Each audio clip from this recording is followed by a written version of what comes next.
Reference electrode म्हणजे काय आणि त्याचा उपयोग काय होतो, तो कसा तयार करतात हे आपल्याला आता पाहायचं आहे. पुढचा पार्ट हा रेफरन्स इलेक्ट्रोड डेफिनेशन नेहमी विचारतात. It is the electrode means half cell whose potential is fixed, exactly known to us, and which is used to determine the potential of other electrodes called as a reference electrode. कोणत्याही half सेलचं जर आपल्याला potential मोजायचं असेल तर आपल्याला त्याची तुलना अशा इलेक्ट्रोड सोबत करावी लागेल की ज्याचं पोटेन्शियल आपल्याला माहिती आहे आणि जे फिक्स आहे, जे माहिती आहे, आणि मग त्याच्या कम्पेअरमध्ये यावर किती डेव्हलप झालेलं आहे हे आपण काढत असतो. जसं किलोचं माप आहे, सेंटीमीटर असेल, मीटर असेल, त्याची तुलना करतो आपण. हे रेफरन्सेस झालेत आपले. मग तसाच रेफरन्स इलेक्ट्रोड म्हणजे काय? असा इलेक्ट्रोड ज्याचं पोटेन्शियल फिक्स आहे, आपल्याला माहिती आहे, आणि ज्याचा उपयोग इतर इलेक्ट्रोडचं पोटेन्शियल काढण्यासाठी होतो, त्याला म्हणायचं रेफरन्स इलेक्ट्रोड. मग आता डेफिनेशन मध्ये काही अडचण?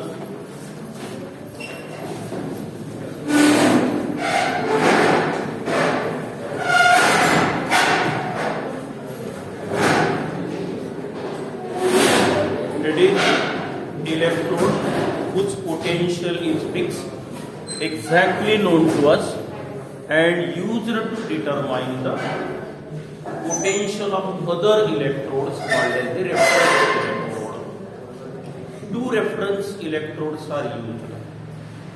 First, called as a primary reference electrode, that is the standard hydrogen electrode, SHE. Shortcut त्याचा SHE म्हणजे काय? Standard hydrogen electrode. आणि दुसरा आहे कॅलोमन इलेक्ट्रोड.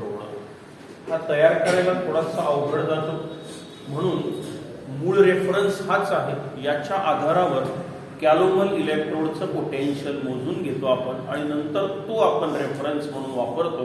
पण तो कॅलोमन इलेक्ट्रोड मात्र आता अभ्यासक्रमात नाही, त्यामुळे तो आता विसरून जाऊ. आपल्याला एकच मूळ रेफरन्स म्हणजे कोण? हा स्टँडर्ड हायड्रोजन इलेक्ट्रोड. मग आता प्रश्न सरळ सरळ बऱ्याच वेळेला विचारला जातो, write down the construction and working of standard hydrogen electrode. सरळ प्रश्न असतो, व्हॉट इज रेफरन्स इलेक्ट्रोड आणि write down the construction and working of standard hydrogen electrode. Directly 4 मार्काचा प्रश्न असा विचारला जाईल.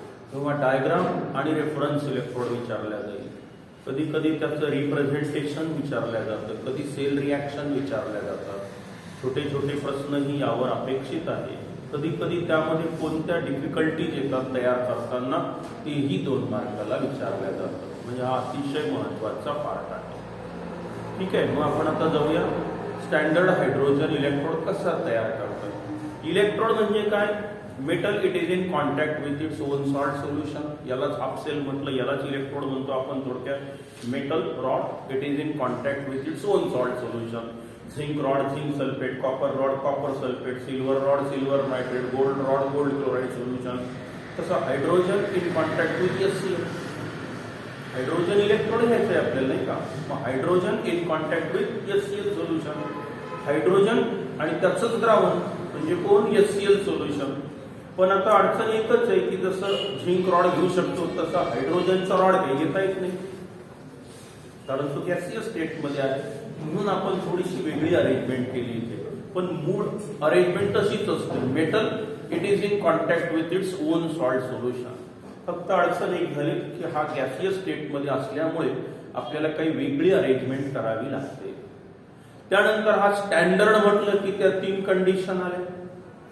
टेम्परेचर किती? 25 डिग्री सेंटीग्रेड म्हणजेच 298 केल्विन. प्रेशर किती? 1 ॲटमॉस्फेरिक. आणि इलेक्ट्रोलाइटचं कॉन्सन्ट्रेशन किती असतं? 1 मोलार. ह्या 3 कंडिशन मेंटेन केल्या की त्या झाल्या स्टँडर्ड कंडिशन इलेक्ट्रोडच्या.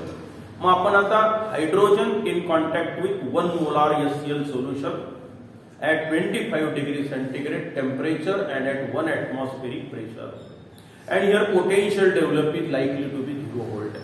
हा असा इलेक्ट्रोड आहे की जिथे पोटेन्शियल थोडंसं डेव्हलप होतं आणि आपल्या सोयीसाठी आपण ते काय केलं 0 कन्सिडर केलेलं आहे. आणि आता मात्र आपल्याला लक्षात ठेवायला सोपं झालं. रेफरन्स कोणता आहे? कोणाचंही हाफ सेलचं पोटेन्शियल जर तुम्हाला मोजायचं असेल तर समजा zinc rod zinc sulphate solution याचं मोजायचं, मग इकडे बाजूला तो स्टँडर्ड हायड्रोजन इलेक्ट्रोड जोडून द्या. कसा असतो ते सांगतो आता. सॉल्ट ब्रिज टाका, सेल तयार झाला, सेलचं पोटेन्शियल मोजा.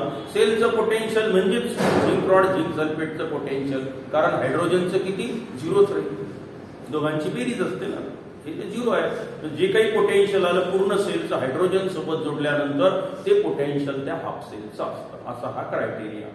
आता आपण कन्स्ट्रक्शन आणि वर्किंग बघूया कोणाचं? स्टँडर्ड हायड्रोजन इलेक्ट्रोडचं. ठीक आहे, विचारतात परीक्षेत. It consists a glass tube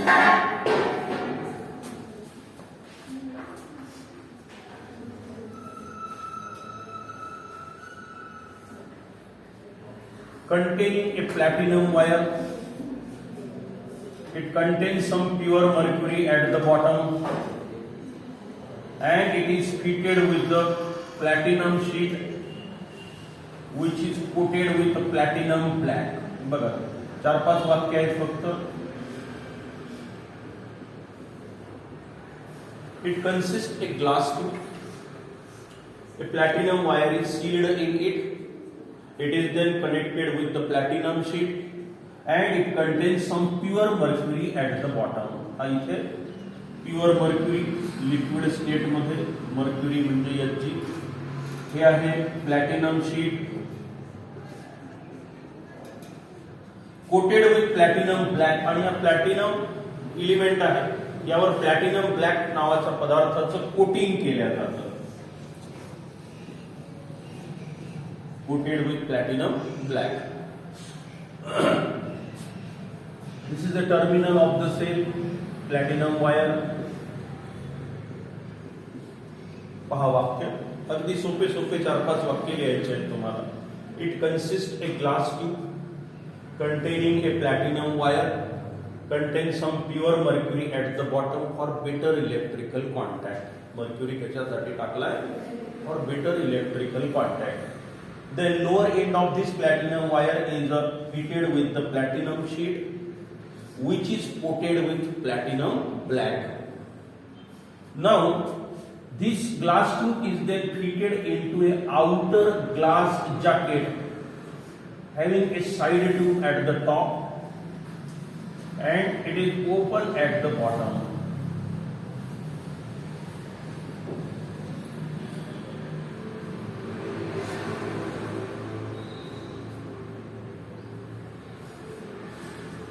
This is glass jacket,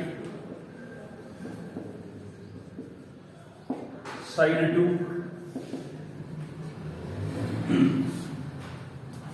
Lower end of this glass jacket and glass tube is then dipped into the beaker containing 1 molar HCl solution.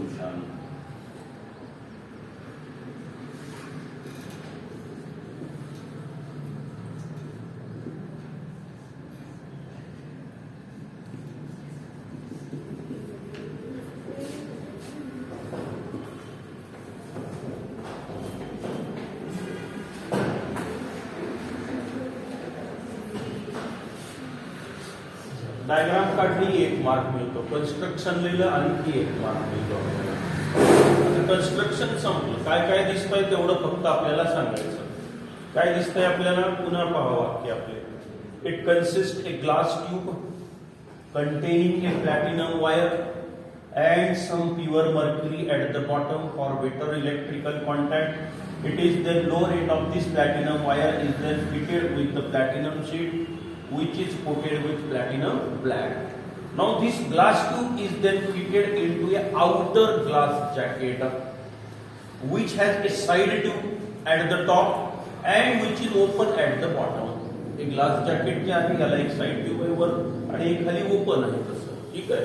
Now this lower end of this glass jacket and glass tube is then dipped into the beaker containing 1 molar HCl solution.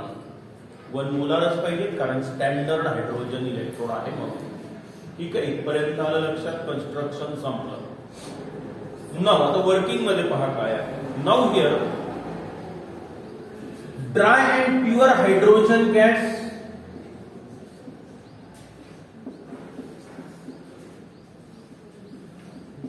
is then passed into this glass jacket. कोण पाठवतोय आपण? Dry and pure hydrogen gas is then passed into this glass jacket at 1 atmospheric pressure. दोन condition आले and at 298 K temperature. झाल्या तिन्ही condition.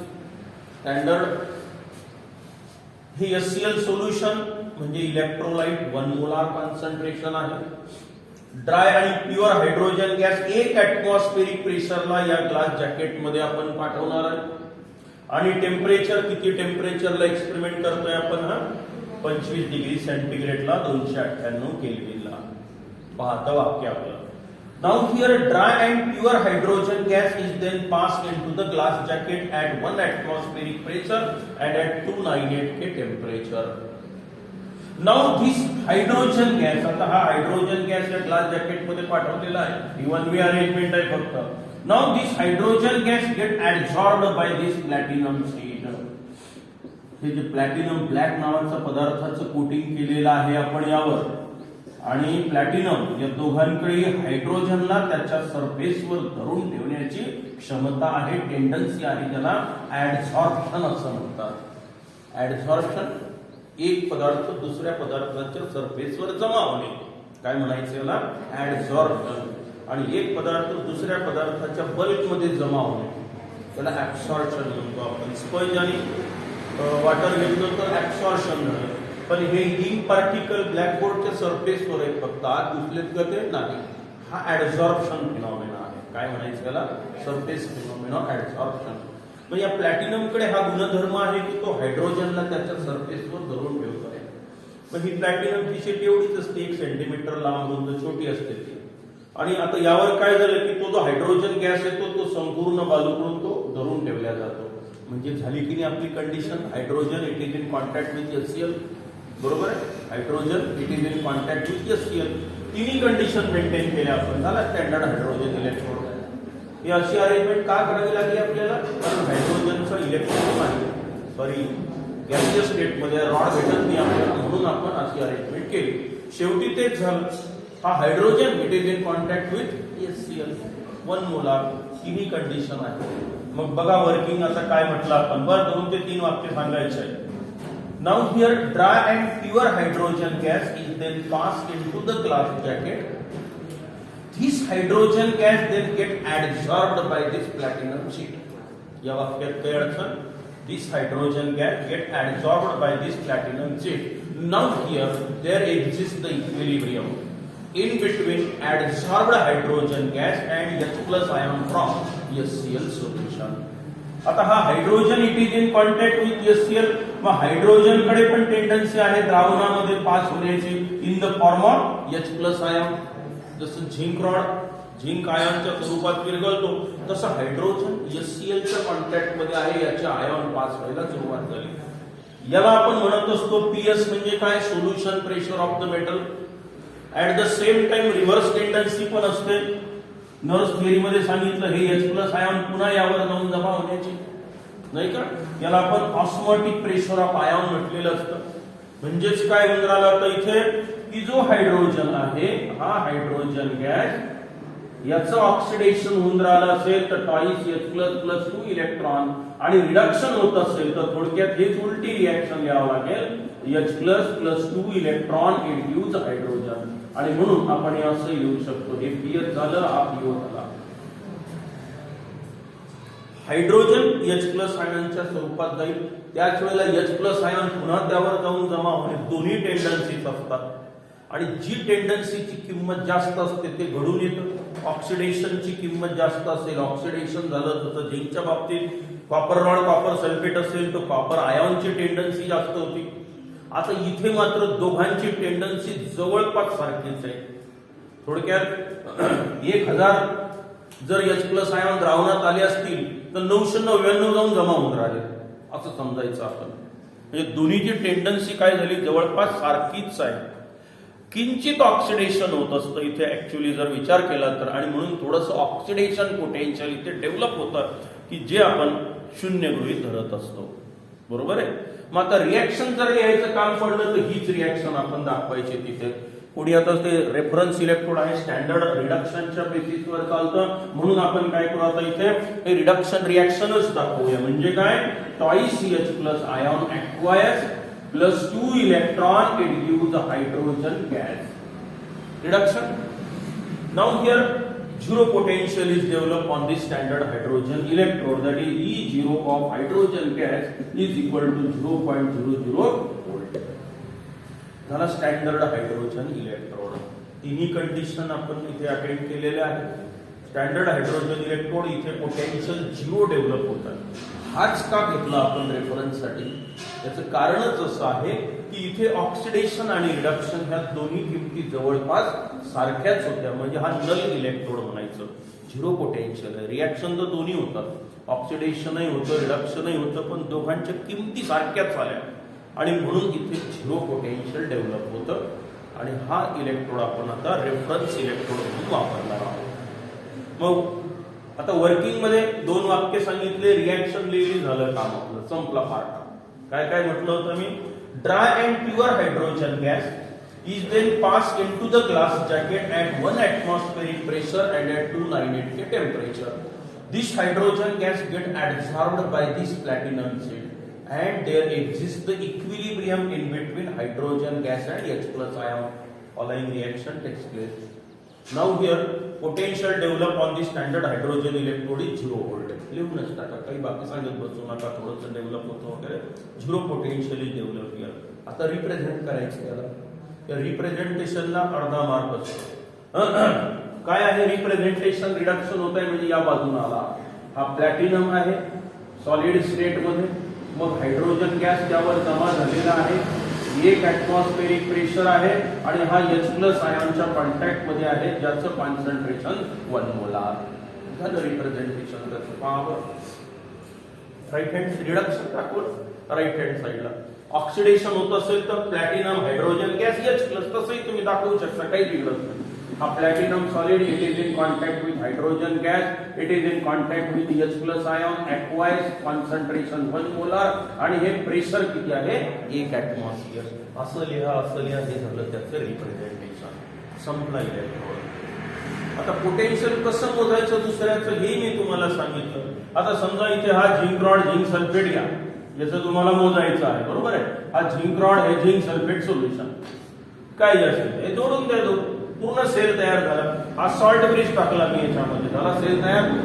माझं सेलचं potential काय असतं, E0 of the cell is equal to E0 oxidation plus E0 reduction. समजा इथे reduction होत असेल तर हे 0 सेलचं पोटेन्शियल म्हणजेच कोणाचं झालं, zinc rod zinc सल्फेटचं potential.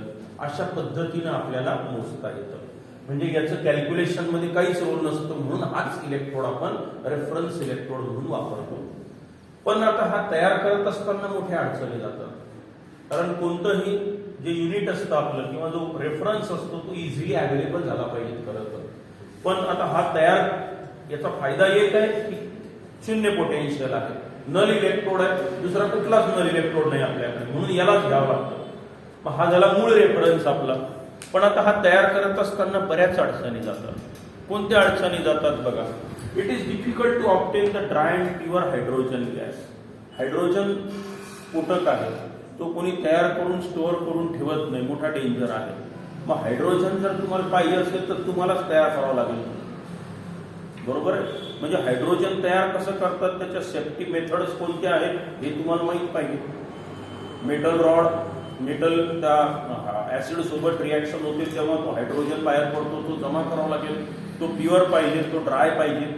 It is difficult to obtain the dry and pure hydrogen gas. गेले मार्केटमध्ये ड्राय अँड प्युअर हायड्रोजन घेऊन आले असं होणार नाही. पुढे पाठी बघितली का, आमच्याकडे ड्राय आणि प्युअर हायड्रोजन गॅस मिळेल, संपर्क साधा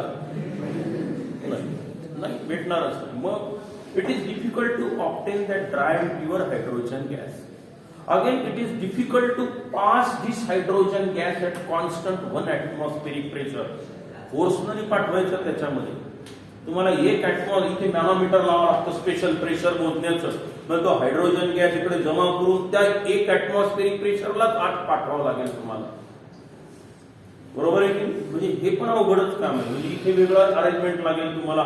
1 atmospheric प्रेशरलाच हायड्रोजन गॅस पाठवायचा आहे, अन्यथा तो स्टँडर्ड होणार नाही. म्हणजे आपण हे सांगूयाचा दुसरा पॉइंट डिफिकल्टीज मध्ये, it is difficult to maintain the constant 1 atmospheric pressure. बरोबर आहे. आता काय होतं इथे की हा जो हायड्रोजन गॅस आहे हा एक्सेस हायड्रोजन गॅस जेव्हा इथे येतो तेव्हा हा इथून असा हे बबल आउट होऊन जाणार. हे बाहेर जायसाठी त्याला रस्ता हायड्रोजनला एक्सेस असेल तो निघून जाईल. आता पण आता हे बबलिंग होत राहतं आणि बबलिंग जर होत असेल इथे तर त्या HCl चे इव्हॅपोरेशन होईल हळूहळू. HCl बबलिंग जर होत असेल ड्राय आणि प्युअर हायड्रोजन गॅस, मग इथे आल्यावर तो ड्राय राहणार नाही अर्थात. इथे आल्यावर बबलिंगमुळे काय होतं की याचं कॉन्सन्ट्रेशन बदलत जाईल. 1 मोलार घ्यावं लागतं कारण स्टँडर्ड आहे. मग आता हे HCl चं कॉन्सन्ट्रेशन दर 5 मिनिटाला तुम्हाला चेक करावं लागेल. ऐका 1 मोलार, हा ठीक आहे चालेल.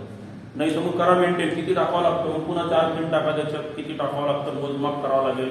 म्हणजे तुम्हाला कॉन्स्टंटली 1 मोलार कॉन्सन्ट्रेशन इथे मेंटेन करून ठेवावं लागेल, की जी अवघड काम आहे. It is difficult to maintain the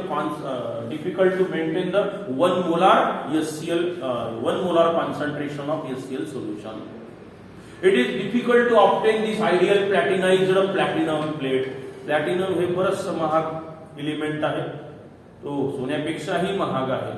माझं म्हणलं झिंकचं पोटेन्शियल मोजायचं आणा, मग चाललं ते प्लॅटिनम, ते महाग आहे. Dry and pure hydrogen gas तयार करण्याची पद्धत हे मेंटेन करण्यासाठी तुम्हाला पुन्हा ते टायट्रेशन करावं लागेल. मग चाललं हे लोड गाडीवरच घेऊन जाणे आपल्याला सगळं सामान. काय करायचं ते पोटेन्शियल मोजायचं, काय काय ते सामान लागते एवढं. म्हणजे पहा कोणत्या कोणत्या डिफिकल्टी झाल्या, 4 तरी पॉईंट तुम्हाला देतात. लोड गाडी टाकलं नाही, ते लोड गाडी it is difficult to obtain the load गाडी, असं काही आहे. मग सांगायचं तात्पर्य तुमच्या लक्षात आलं. Difficult to maintain 1 atmospheric pressure, difficult to obtain dry and pure hydrogen gas, difficult to maintain the 1 molar concentration of HCl solution, and it is difficult to obtain that ideal platinized plate. Uniform coating म्हणजे ideal म्हणतो मी त्याला. तर हे असं हा electrode आहे. मग हा आपण टाकून नाही दिला. एकदा IUPAC ने तयार केला, त्यांनी सांगितलं की 0 पोटेन्शियल, त्याच्या भरोशावर मग कॅलोमल नावाचा इलेक्ट्रोड आहे. तो फार सोपा आहे, घरी द्यायसाठी सोपा. लॅब मध्ये दिसला, खिचट टाकला, घरी नेला, पोटेन्शियल मोजलं, दुसऱ्या दिवशी लॅब मध्ये आणून ठेवला पावसाळा. मग तर सोपा एवढाच असतो तो कॅलोमल इलेक्ट्रोड. तर तो जास्त वापरतो आपण. या कॅलोमलचं आपण याच्या भरोशावर मोजून घेतलं आणि हेच आता प्रमाण म्हणायला लागलं. असू द्या, तो नाही आता आपल्याकडे. तर असा हा स्टँडर्ड हायड्रोजन इलेक्ट्रोड आणि त्याच्या डिफिकल्टीज. मग आता याचा उपयोगही लक्षात आला तर तुमच्या काय आहे तर, पण डिफिकल्टीज आहेत यामध्ये. हा झाला आपला रेफरन्स इलेक्ट्रोड. आता यामध्ये आणखी एक पॉइंट आहे आणि नंतर मग तो तुमचा प्रकरणाचा जो पहिला पार्ट आहे तिकडे आपण येणार आहोत. आता हा शेवटचा पॉइंट आहे इकडचा, तो आहे EMF series. EMF series, electrochemical series, electromotive force series, अशी EMF इलेक्ट्रोमोटिव्ह फोर्स किंवा याला इलेक्ट्रोकेमिकल सिरीज पण म्हणतात. EMF सिरीज म्हटलं तरी चालेल. ही व्याख्या पण बऱ्याच वेळेला परीक्षेत विचारलेली आहे 1 मार्काला. डिफाईन EMF सिरीज किंवा डिफाईन इलेक्ट्रोकेमिकल सिरीज काय आहे नेमकं आता हे पाहूया.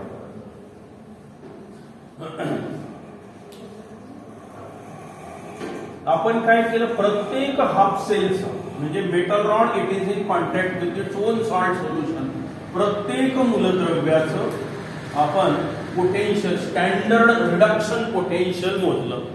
एखाद्याचं ऑक्सिडेशन असेल तर तेवढं त्याचं मायनस रिडक्शन. म्हणजे आपल्याकडे प्रत्येकाचं स्टँडर्ड रिडक्शन पोटेन्शियलची एक व्हॅल्यू राहील प्रत्येक हाफ सेलची. मग तो झिंक रॉड, झिंक सल्फेट असो, कॉपर रॉड, कॉपर असो, गोल्ड असो, आयर्न असो, कॅडमियम असो, क्रोमियम असो, फ्लोरीन असो, क्लोरीन असो, सगळ्यांचे आपण काय केलं आता की त्याचं स्टँडर्ड रिडक्शन पोटेन्शियल किती आहे हे मोजलं. एकच व्हॅल्यू राहील. बरोबर आहे. आणि आपण काय केलं आता की डिक्रीजिंग ऑर्डरनं आपण ते अरेंज केलं. सगळ्यात जास्त स्टँडर्ड रिडक्शन पोटेन्शियल ज्याचा असेल तो वर 2 नंबर 3 नंबर 4 नंबर 5 नंबर 0 वर येईल हायड्रोजन. त्याच्यानंतर मग मायनस व्हॅल्यू सुरू होतील म्हणजे ते ऑक्सिडेशन पोटेन्शियल, पण रिडक्शन मायनस मध्ये गेलं. मग अशी जी सिरीज तयार होईल आता त्याला म्हटलं आपण ईएमएफ सिरीज किंवा electrochemical series. EMF series, electrochemical series. मग आता याची व्याख्या करायची आपल्याला जी वारंवार विचारतात. It is the series of the element और हाफ सेल और इलेक्ट्रोड, काही म्हणा. ही इलेक्ट्रोडची सिरीज आहे म्हणा, मूलद्रव्याची सिरीज आहे म्हणा, काही म्हटलं तरी चालेल. It is the series of the elements और series of the half cell और electrode which are arranged according to their decrease in the standard reduction potential value called as a EMF series. झाली definition. जे सांगितलं ते decreasing ऑर्डरनी arrange करायचं आहे. काय डिक्रीजिंग ऑर्डरनी? Standard reduction potential value. फक्त रिडक्शन पोटेन्शियल म्हणायचं नाही. स्टँडर्ड शब्द जर लिहिला नाही तर 0 मार्क्स मिळेल. कारण रिडक्शन पोटेन्शियल एकाच मूलद्रव्याला भरपूर असू शकतात, पण स्टँडर्ड ही एकच व्हॅल्यू राहील. म्हणून तो स्टँडर्ड शब्द जर नाही लिहिला तर अर्थ बदलतो आणि म्हणून स्टँडर्ड शब्द लिहिणं आवश्यक आहे. पुन्हा पहा. It is the series of the elements और half cell which are arranged according to their decrease in the standard reduction potential value called as a EMF series or electrochemical series. It means that here the element which have positive standard reduction potential value, they are placed above the standard hydrogen electrode. Positive 0 आहे पदार्थ. आता हे बघा, आपला hydrogen म्हणजे कोणता आत्ताच बघितलं आपण. Platinum solid, it is in contact with hydrogen gas, it is in contact with H+1 molar, हे 1 ॲटमॉस्फेरिक. मग आता याचं पोटेन्शियल किती असतं माहिती आहे आपल्याला. आता decreasing order the element which have positive value of standard reduction potential, they are placed above the standard hydrogen electrode. For example आपल्याला माहिती आहे copper ion, it is in contact with copper solid, reduction असेल इथे. तर आता हे आहे 0.337 volt, हे पॉझिटिव्ह आहे. बरोबर आहे. एक सिल्वरचा इलेक्ट्रोड असतो, सिल्वर सॉलिड AgCl वगैरे आहे त्यामध्ये. तर इथे साधारणतः 0.222 व्होल्ट आहे. डिक्रीजिंग ऑर्डर बघा, ही किंमत जास्त आहे, त्याच्या खाली आला. एखाद्याचं जर 0.4 असेल तर तो वर येईल याच्या. बरोबर आहे. मधात आता 0 आला. 1-2 व्हॅल्यू फक्त लक्षात ठेवा, सिरीज पाठ करायची गरज नाही. पण आपला झिंक कुठे येईल पहा बरं. आता हा zinc plus plus reduction potential Zn solid. मग आता याचं पोटेन्शियल -0.763 व्होल्ट. याचं ऑक्सिडेशन पोटेन्शियल आहे. मग याचं रिडक्शन किती झालं तेवढंच मायनस. IUPAC रूल नुसार बघा, हा मायनस वाला खाली आला. बरोबर आहे. किंवा आपला आयर्न असतो Fe++, हा Fe सॉलिड, याचं पोटेन्शियल आहे -0.440 व्होल्ट. हे बघा, हा इथून इथे आला, हा चालला. आता ही एक छोटी EMF सिरीजच झाली. आता पुरी झाली एवढी. बघा, आता याच्यावरून तुमच्या लक्षात येतं की EMF सिरीज म्हणजे काय. It is the series of the electrodes, half cell, element, काही म्हणा, series of the electrode which are arranged according to their decrease in the standard reduction potential value. Standard reduction potential value called as a EMF series. आणि हे सगळं हायड्रोजनच्या बेसिसवर आहे. म्हणून मी आणखी एक वाक्य सांगितलं होतं. The elements which have positive standard reduction potential value, they are placed above the standard hydrogen electrode. And the element which have negative standard reduction potential value, they are placed below the standard hydrogen electrode. The element which have higher value of standard reduction potential, they easily undergo reduction. And the element which have lower value, negative value of standard reduction potential value, these element easily undergoes oxidation. यांचं हे positive oxidation आहे की ज्याची reduction value जास्त त्याचं reduction होणार, ज्याचं negative value जास्त त्याचं काय होईल आता ऑक्सिडेशन होईल, कारण हे ऑक्सिडेशन पोटेन्शियल आहे. मग आपल्याला हेही सांगता येईल आता the elements which are placed at the top of the series they easily undergoes reduction in chemical reaction and the elements which are placed at the bottom of the EMF series they act as a good they are easily undergoes the oxidation. वरची reduction लवकर होईल as compared with hydrogen. ठीक आहे, या दोघांची तुलना केली तर याचं रिडक्शन लवकर होईल याच्यापेक्षा.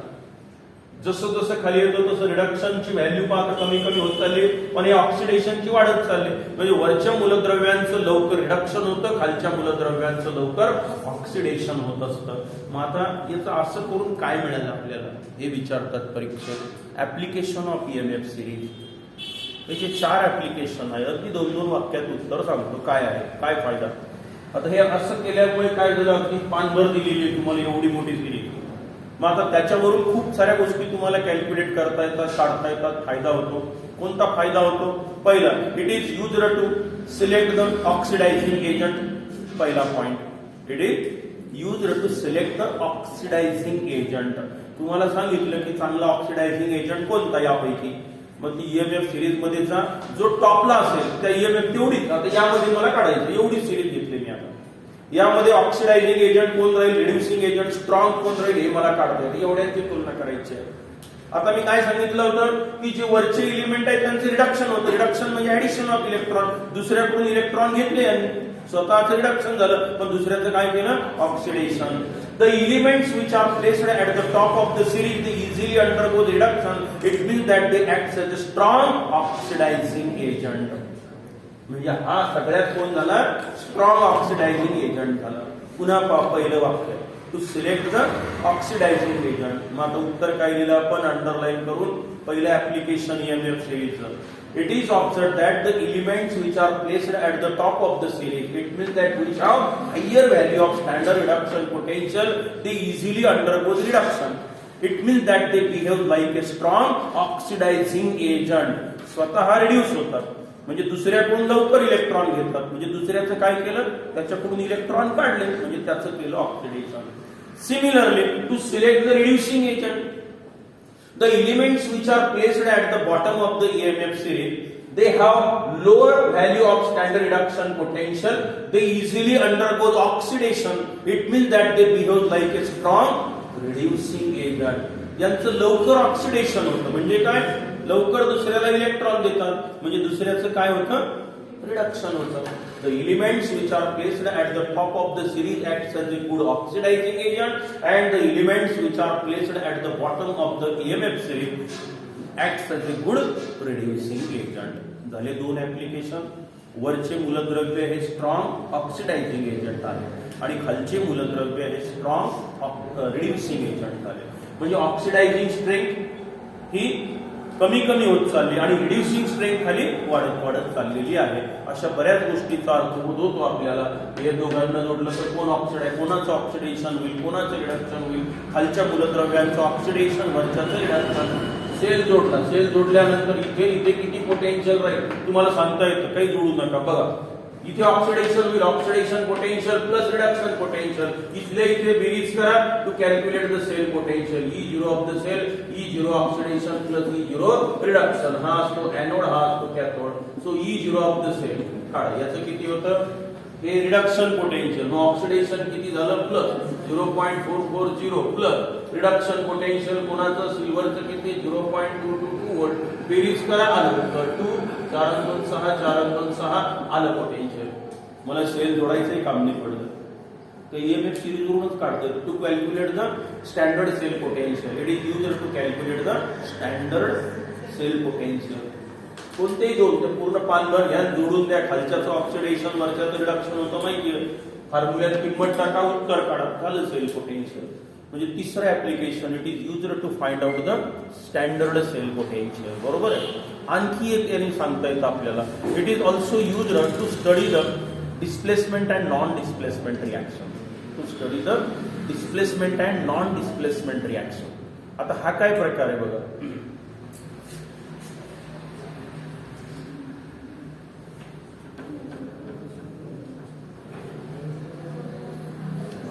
एक रिएक्शन लिहितोय मी आता इथे बघा, हा Zn plus CuSO4 it gives ZnSO4 plus Cu, silver plus HCl twice Ag twice HCl it will use twice AgCl plus hydrogen, त्यानंतर Fe plus CuSO4 it gives FeSO4 plus Cu. आता ह्या displacement reaction आहे कशा, copper sulphate मधून copper निघून गेला, zinc आला, salt solution आहे कॉपर सल्फेट मधून कॉपरला झिंकने डिस्प्लेस केलेलं दिसतं, HCl मधून आपण इथे AgCl दाखवला म्हणजे हायड्रोजनला डिस्प्लेस केलं, Fe नी कॉपरला डिस्प्लेस केलं. आता याच्या कोणत्या रिएक्शन प्रत्यक्ष घडतात आणि कोणत्या घडत नाही हे मला या EMF सिरीज वरून सांगता येतं. कोणती रिएक्शन, याला डिस्प्लेसमेंट म्हणायचं, पण डिस्प्लेसमेंट रिएक्शन कोणत्या घडतात कोणत्या घडून येत नाही हे सांगता येतं कसं. त्यांनी सांगितलं आपल्याला याच्या मागे logic, the elements which have lower standard reduction potential value can displace the element which have higher standard reduction potential value from it salt solution. Salt सोल्युशनला मेटलला डिस्प्लेस कोण करू शकतो, थोडक्यात काय आपल्या अगदी सोप्या भाषेत, खालचे एलिमेंट वरच्याला डिस्प्लेस करू शकतात, वरचे एलिमेंट खालच्याला डिस्प्लेस करू शकत नाही.